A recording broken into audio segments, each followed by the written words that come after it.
नमस्कार दोस्तों, स्वागत करता हूं आपका अपने YouTube चैनल टेक स्टैनो में। संपादकीय डिक्टेशन होगी, अभ्यास गति होगी 80 शब्द प्रति मिनट।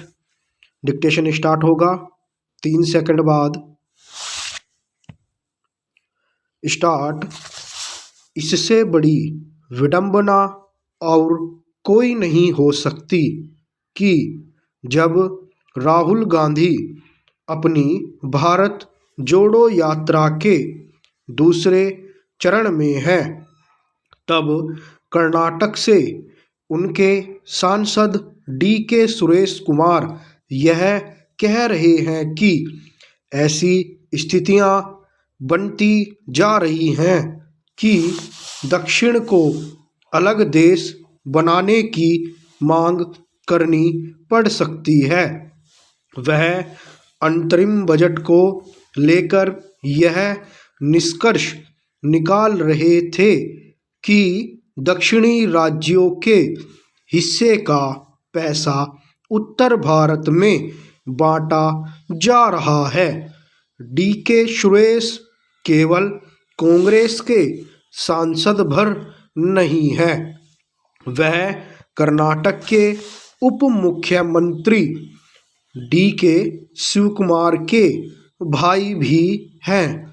उन्होंने तो और संभलकर बोलना चाहिए था, लेकिन उन्होंने अंतरिम बजट की आड़ में अलगाववाद का हवा देना आवश्यक समझा।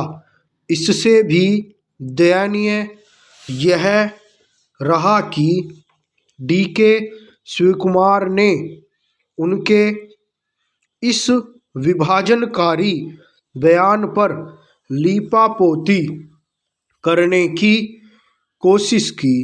यह अच्छा हुआ कि संसद में DK सुरेश के बयान को लेकर हंगामा होने पर कांग्रेस अध्यक्ष मल्लिकार्जुन खड़गे ने कहा कि यदि कोई देश तोड़ने की बात करेगा तो हम इसे सहन नहीं करेंगे, चाहे वह किसी भी पार्टी का हो। लेकिन उन्हें यह ध्यान रहे कि ऐसी बात करने वाले उनके अपने सांसद हैं। उन्हें इस पर भी गौर करना होगा कि आखिर कांग्रेस नेताओं की ओर से विभाजनकारी बयान देने का सिलसिला क्यों कायम है। कुछ समय पहले 5 राज्यों के विधानसभा चुनावों के बाद कांग्रेस के कुछ नेताओं ने उत्तर और दक्षिण के बीच विभाजन पैदा करने की कोशिश की थी।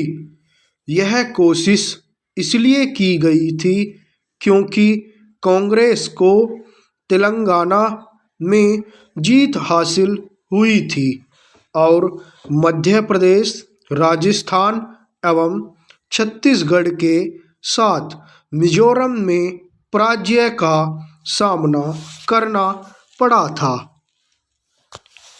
DK सुरेश कुमार ने अंतरिम बजट में केवल दक्षिण की उपेक्षा का थोथा आरोप ही नहीं लगाया, बल्कि इस पर भी आपत्ति जताई कि कुछ योजनाओं के नाम संस्कृत और हिंदी में रखे जा रहे हैं। यह किसी से छिपा नहीं कि कर्नाटक और तमिलनाडु के नेताओं की ओर से किस तरह रह रहकर यह शिगुफा छेड़ा जाता है कि दक्षिण की भाषाओं पर हिंदी थोपी जा रही है। यह शिगुफा छेड़ने में तमिलनाडु के नेता कुछ ज़्यादा ही आगे हैं। अंतरिम बजट पर तमिलनाडु के मुख्यमंत्री M.K. स्टालिन की इस बेतुकी प्रतिक्रिया की भी अनदेखी नहीं की जानी चाहिए कि वित्त मंत्री ने उन्हें राज्य की योजनाबद्ध तरीके से उपेक्षा की है। क्या यह हास्यास्पद नहीं कि एक ओर तो यह कहा जा रहा है कि अंतरिम बजट में कुछ है ही नहीं और दूसरी ओर राज्य विशेष की अनदेखी का आरोप भी उछाला जा रहा है।